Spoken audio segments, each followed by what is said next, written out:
So in this video, we're going to get some practice with the trigonometric integrals technique. We're going to do a lot of practice problems with the trig integrals concept we built up in the last video. And actually that concept's pretty easy. Trig integrals is just more u sub, but with all of these trig identities here to help out, make that u sub happen. So you definitely want to memorize, find some way to remember these equations. And trig integrals are not easy. These problems are like puzzles. I mean, there's no straightforward way to solve these. But you've just got to work the puzzle pieces around using your identities to make that u sub happen. So practice is very important in these trig integral problems. So let's do this problem, and let's just do the indefinite integral. Let's not worry about the definite integral bounds. So because I know trig integrals is just more u sub, I know I can either choose my u as sine or cosine. So I'll try with my cosine approach first and see what happens. So I know there are plenty of cosines that I can make u's, no problem there. I need to be able to find the derivative of that u, elsewhere in my equation. Remember the standard u sub. And I don't see any negative signs, but that's no problem. I can multiply a negative 1 on both sides. So I know I need to be able to find sine of theta d theta in my equation. Well, I see a whole bunch of sines. I see sine theta 7 times there. Well, I just need one. So I know all of these cosines can become u's. This can become u to the 5th. And here's one sine getting multiplied by a d theta. So I know these two things can all just be negative 1 times du. So looking good. Now I just have to figure out how to get sine to the 6th out of here. If I can turn all these guys into cosines somehow, that'd be great. I could just make them u. Well, is there any identity we know that can help us do that? Yes, there is. I can use this identity right here to essentially turn a sine squared into a cosine squared. So I turn the sine to the 6th to sine squared of theta just raised to the 4th. Same thing. But I can really see here that I can turn this into my identity here. Instead of writing sine squared here, I can write 1 minus cosine of squared. So now this is looking pretty good. I have plenty of cosines that I can make u's, and I also have a sine of theta getting multiplied by a d theta. That I can make my negative du. So sine of theta, d theta, that'll just turn into a negative du. This cosine squared will turn into a u squared, and this cosine of theta to the 5th will just turn into a u to the 5th. Alright, so let's write this all out. So the u sub has taken place successfully. Got all my thetas out, got u's in. So now it's just a matter of working through the algebra. So this negative 1 can come outside the integral. And now I have to FOIL out this entire thing, which is going to be really messy. I can look at it like this right here. So if I FOIL out one of these, I won't show the algebra there. I mean, this is just algebra at this point. You just gotta not mess up, basically. One of these guys will turn into, and of course this guy will be the same thing. So now I have to FOIL all this, which is going to be very messy. So I'm just going to reorganize my screen here to give myself more space. 1 second. So if I do my big foiling here, I'll get this big thing, which I can simplify even more to this. Of course, I got to remember that this whole foiling thing resulted in this, so I'm just going to put this thing right there. Of course, this u to the 5th has to foil into each term. And that'll get us here. And this integral is just a inverse power rule, not too bad. So if I do the inverse power rule term by term, I will get,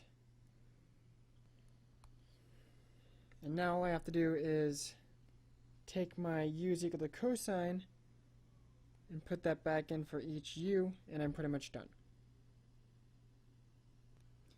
And I'll get this long answer here. So, the takeaways from this: you're given a problem. It's all about choosing the correct u to make the u sub happen. These beginning 3 steps right here are the hardest part of trig integrals. Because once you make that successful u sub, get all those thetas out and u's in, you just gotta follow through and not mess up with the algebra. Alright, so let's do another one. So this one looks a little interesting. It's not like I have a lot of choices for my u. I'm going to try out u is equal to sine first. And if I choose my u as sine, I've got to see some cosines in my equation here. That's just u sub logic right there. So I start thinking maybe I can use an identity to make a cosine appear. Probably this one right here. So I gotta be clever. I know to use this identity I need a sine squared of x. So I split my sine to the 5th into a sine squared and a sine to the 3rd. So I can use this identity right here.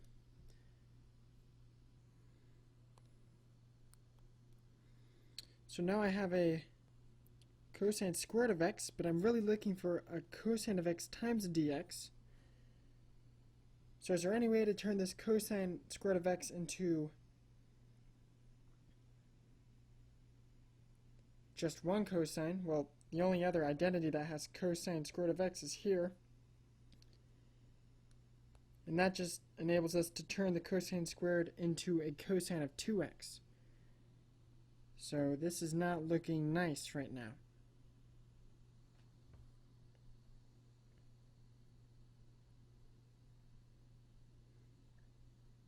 I mean, this is actually quite troubling. It doesn't look like my u as sine x will work.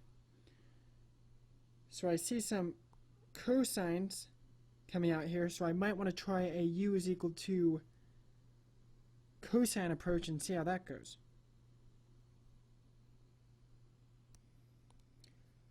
So if I choose my u as cosine, I need to see some negative signs. I don't see any negative signs, but that's no problem. I can factor out, I can times both sides of my equation here by -1 to move it over to the left side. So let me do that.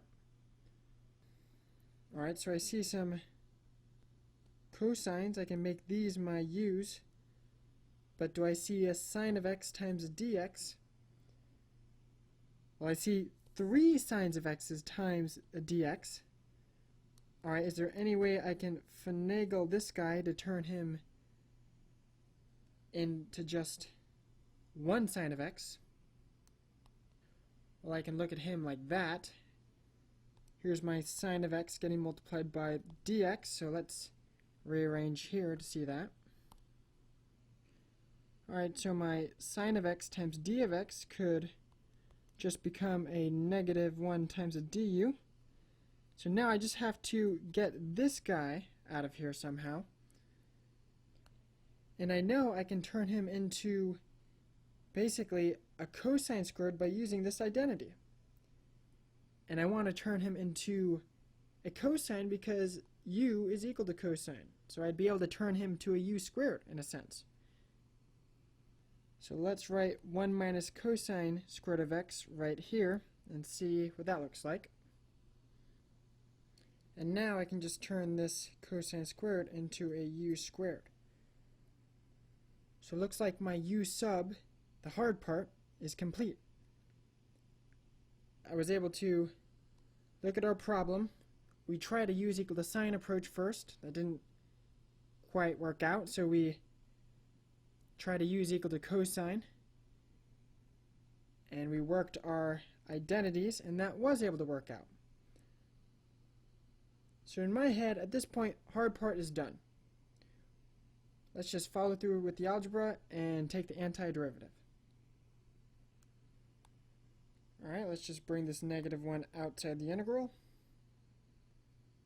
And if we carry out this foiling process, we'll end up with this right here. And now it looks like I can antiderive term by term using inverse power rule.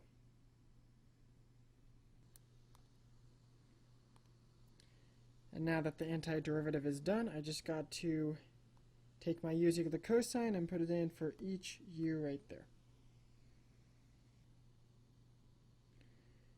And this guy up here is my answer. It's a very important theme of integration techniques here. We tried u is equal to sine, we worked through the math, used what identities we could, but it wasn't working out. So then we switched to a u is equal to cosine and tried it. So it's all about being systematic.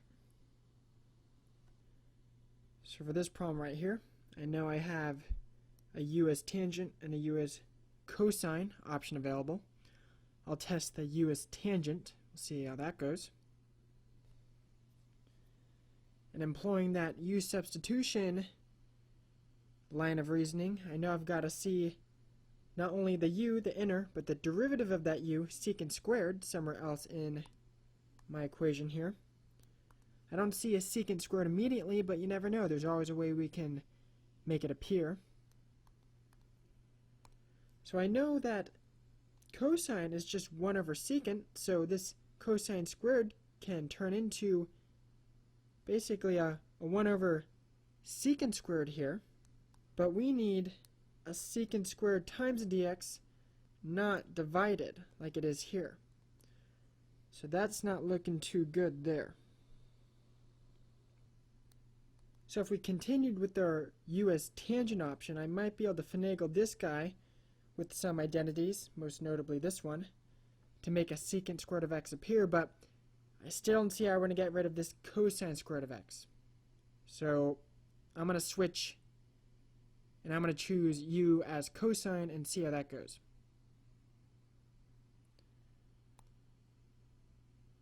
Alright, so if I make my u my cosine, I've got to see a negative sine x times dx in my equation.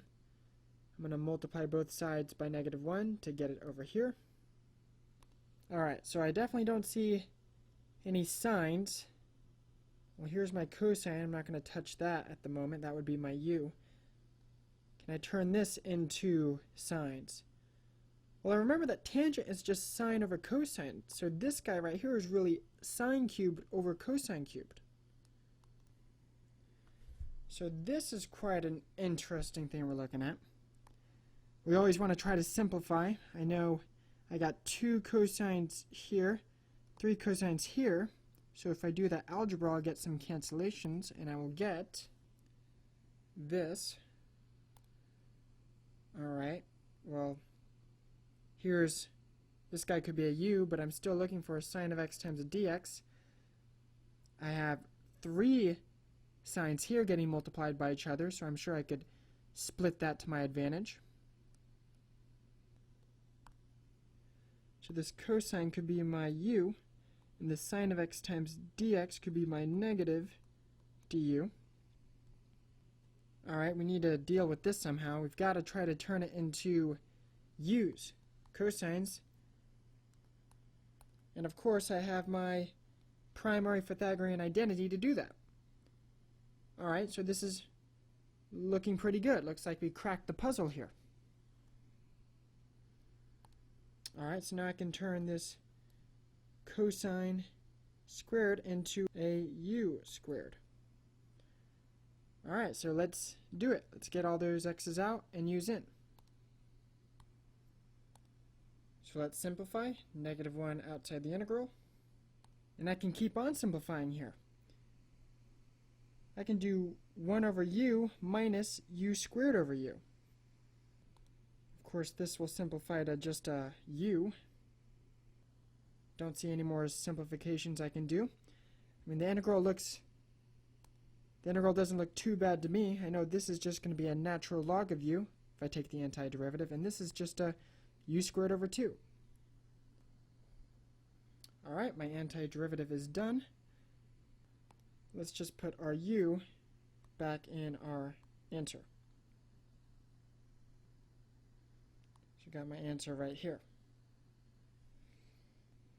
Alright, so just don't worry if you make the wrong u choice in the beginning. Just switch to another u and try your best.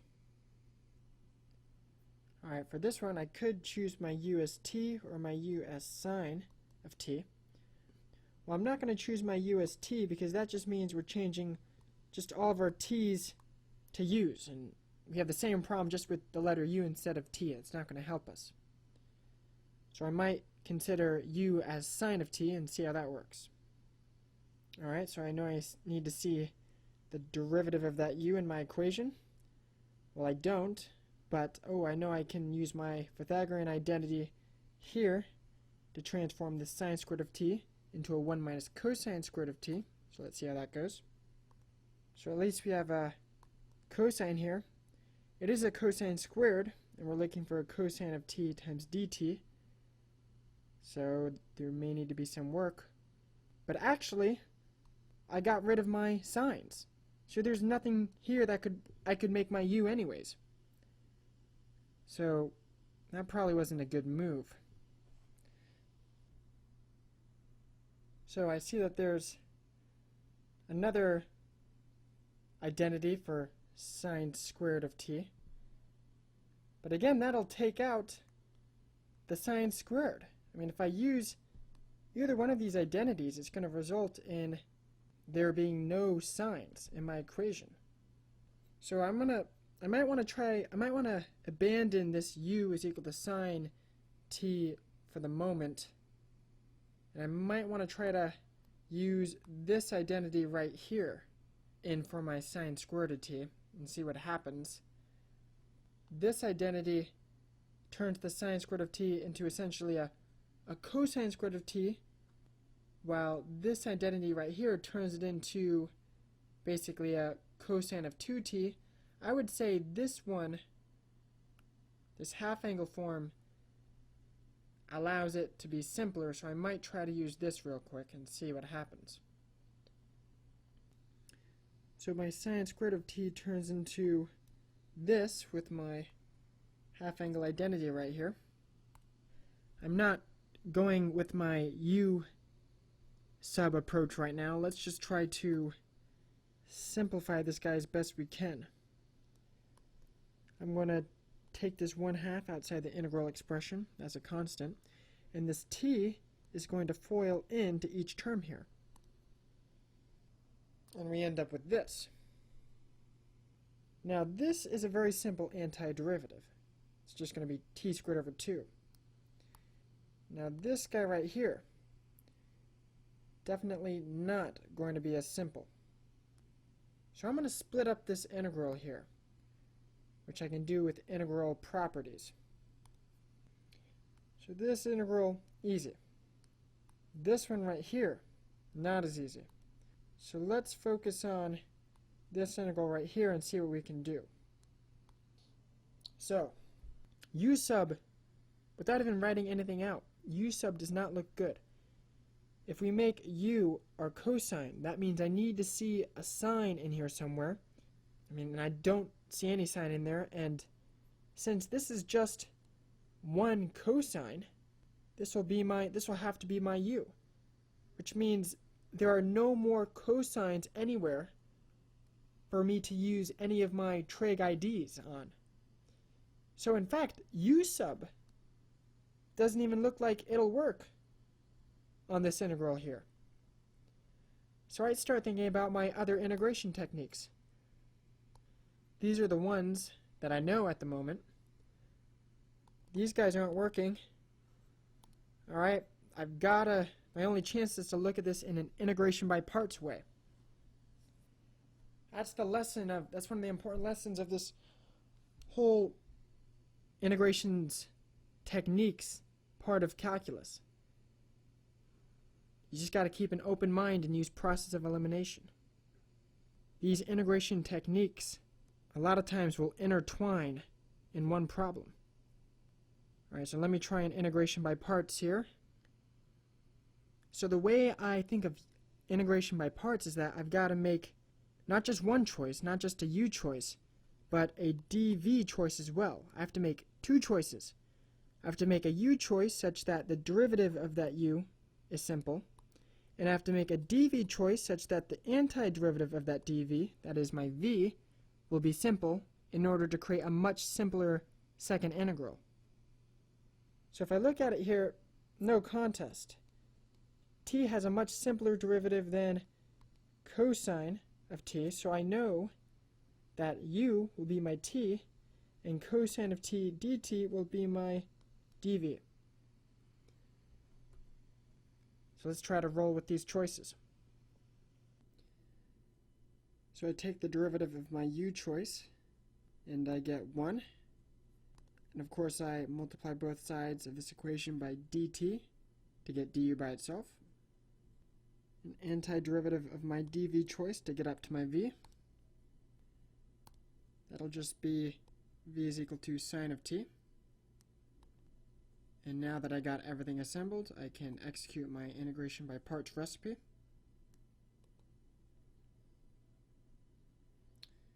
And this is looking pretty good because our second integral here is looking pretty easy. Antiderivative of sine of t is just a negative cosine of t plus c. So I just brought the rest of my work down. This negative can FOIL in here. That'll get me this. And now I have the answer to this integration question right here.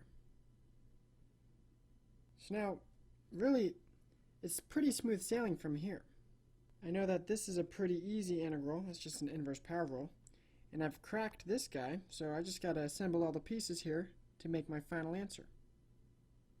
So antiderivative of t, well, that's just a t squared over 2 plus c, and I'll call it a c1. And I'll call my other c over here, I'll just call this c2. And of course I can't forget the 1/2 that's out here. Can't forget this guy. Alright, dealt with that. Then we have a minus sign. 1/2 multiplied by this whole thing right here, because that is the answer to this integration question. So I'm just going to write that in there. And now it's just a matter of simplifying. My half's going to FOIL in. This 1/2's going to FOIL in. And I'll end up with this. And of course I can combine this number and this number c2 into just one big constant, which I can call c. Remember, these two guys are just, it could be any number, so if I add them or subtract them together, they're just going to make any number as well, which I'll just call c. So here's my final answer right here. So let's summarize here. This was definitely a weird problem. We tried taking a u is equal to sine approach and making that work with this identity. That didn't really get us anywhere, so we had to back up and we tried using the only other sine squared identity that we know of, which is this guy right here. So we used this half-angle identity, which turned the problem into this. And from there, we were able to simplify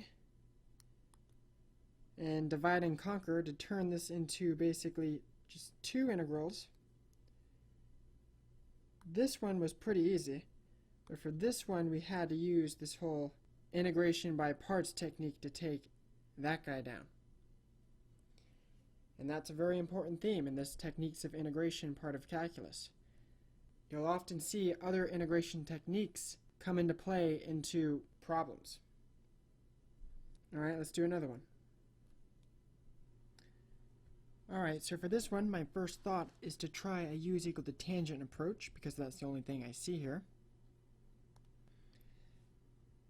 And if I do my derivative of my u choice, my u sub logic tells me I've got to see a secant squared here, and I don't see any.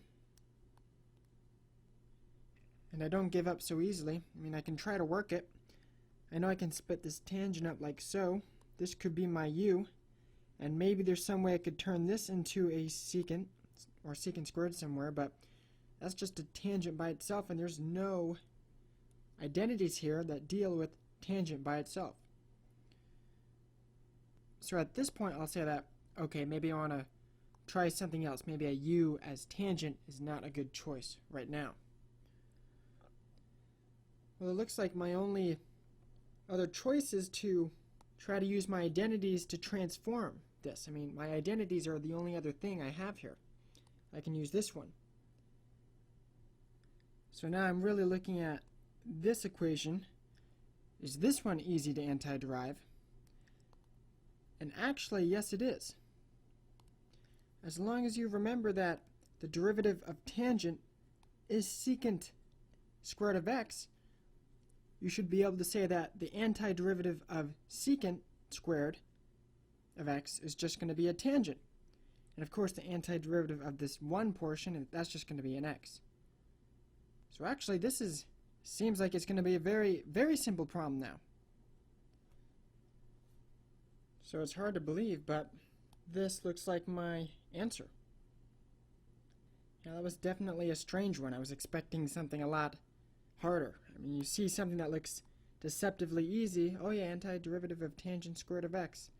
And we tried the u sub with tangent, wasn't working out. I have to look for my identities to help me. And we found this one. We used it, and we ended up with an antiderivative that was no problem. Alright, so for this one, I know my first approach may be to try a u as tangent or a u as secant. So if I'm looking at my u as tangent approach, I have plenty of tangents here to make my u's. I need a secant squared. Well, I only see one secant, but I know we can split this tangent cubed up in a way such that we can use my tangent squared identity to make some secant squareds appear. So I'm going to try and see where this u as tangent choice takes us. So I know this can be a u. I have one secant times the dx, but I need two secants times the dx. Let's try to leverage that identity here. So I get this. Well, I'm always trying to simplify stuff, and I want to FOIL these guys in here to try to simplify this whole thing and see what we're dealing with. So I always try to simplify. I did the foiling, I did the simplifying, and I know I'm really looking at two antiderivatives here, the antiderivative of this and the antiderivative of this. And actually this guy, the antiderivative of that is just secant of x. And that's just something I've memorized. There are certain integrals that I've memorized. Like I know that sine, derivative of sine is cosine. And I know that the derivative of cosine is negative sine. So just make sure you ask your professor which integrals you need to memorize. So I know that the antiderivative of secant x tangent x is just secant. So this integral right here is pretty much squared away. So let me just split these two integrals here real quick. So yeah, this guy's easy, so I'm not going to worry about him. That's just secant of x. This guy, let's take a look at that.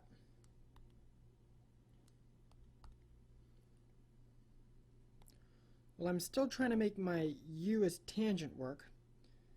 So I split my secant of cubed like this. Here's my secant squared of x times dx. There's my du. And here is a u that I can make my tangent. But I still have this last secant.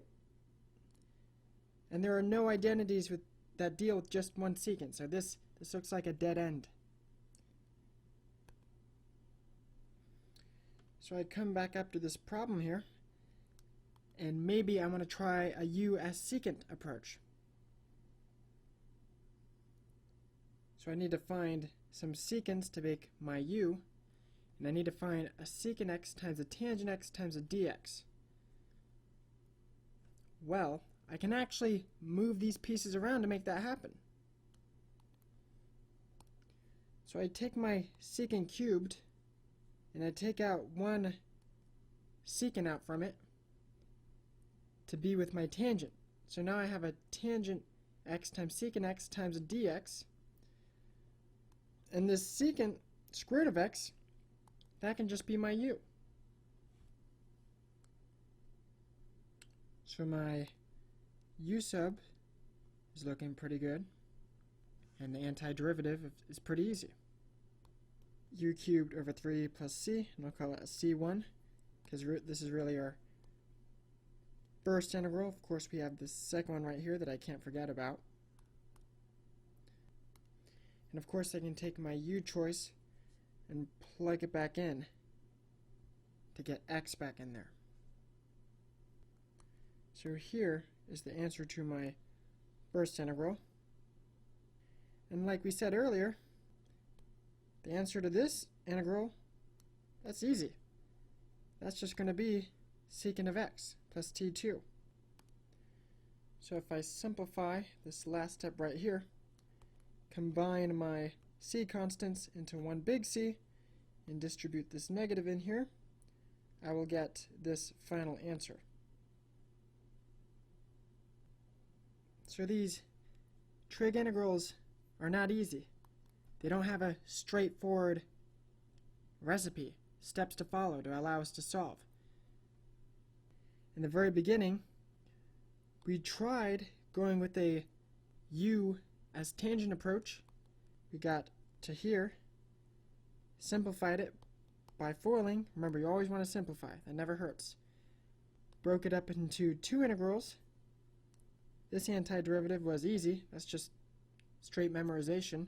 But for this one, we found that a u as tangent would not work. So we tried a u secant on this guy, and that did work. And everything was pretty smooth sailing from there. So again, make sure you're getting a lot of practice. Practice is the key. You want to be able to move these puzzle pieces around, use your identities, and do this all very quickly, because that's what you need for the test. So here's our last problem. I see a tangent of x. I might try that as a u choice for starters. And I know I don't see the derivative of my u choice elsewhere in this equation, but of course I know I can probably split this up somehow using this identity into a secant squared. So let's see if we can split this tangent to the fifth in a nice way. So I'm going to split it like this. Tangent to the third times tangent to the second gets me that tangent to the fifth that I started with. And I want to split it like this because I know tangent squared will allow me to get a secant squared out there. So I use that identity to turn tangent squared into a secant squared minus 1. Of course, I want to FOIL in here and simplify. You always want to simplify. Of course, I can divide and conquer and split this one integral into two integrals because we have addition or subtraction here. Looks like our u as tangent choice is going to work out nicely for this integral. I have a secant square root of x times a dx to make my du, and I have three tangents right here to make my u. So that's looking real nice. Alright, got it. This guy is pretty much game, set, match. I'll leave him for the moment. Let's focus on seeing what we can do with him. So I see plenty of tangents here, but I need to see a secant square root of x times a dx. Alright, so let's see if we can somehow use the identities to make a secant square root of x appear. So I split my tangent cubed like this, so I can look at a tangent squared and split it into a secant squared using my identity here. So let's put in that identity. Of course, I'm going to try to simplify and do the foiling there to clean this up. Alright, I did that foiling. And I know because I have a plus or minus here, I can split this whole integral into two smaller integrals. So I'm looking at this guy right now. And it looks like the u sub should work pretty well.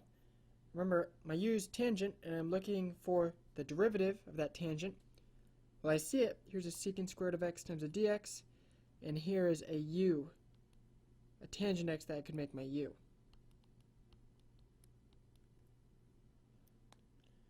So this guy cleans up pretty nicely. So I'm here now. This guy came from this piece, and these two guys came from this piece, which I can't forget that there's this big subtraction sign right here. Can't forget that. So the antiderivative of this guy, no problem. U to the fourth over 4 plus c1. Of course, I can put my u is equal to tangent back in here. Of course, you have a big minus sign from here, the open bracket. Antiderivative of this guy, that's simple. U squared over 2 plus c2. Of course, I can put my u is equal to tangent back in. Gets me this. Now this integral here, a lot of people memorize this one. The antiderivative of tangent is the natural log of secant x. But if you look at the tangent as sine over cosine and do a u is equal to cosine approach, if you do a u sub with your u choice being cosine, you can basically derive this yourself. You can walk through this yourself with u sub. I won't show it here because I'm out of room, but it would be a minus natural log of secant to the x plus c3. So this would be the full answer. And of course you can factor in your negatives and combine your constants, but I won't do that here. So that's it for this practice video. Hope you got some good practice with trigonometric integrals. It's definitely not an easy technique to go through. It's obviously very twisted, and you never know if you're going on the right path with your u choice or not, but definitely get practice. Practice is the key to mastering this stuff.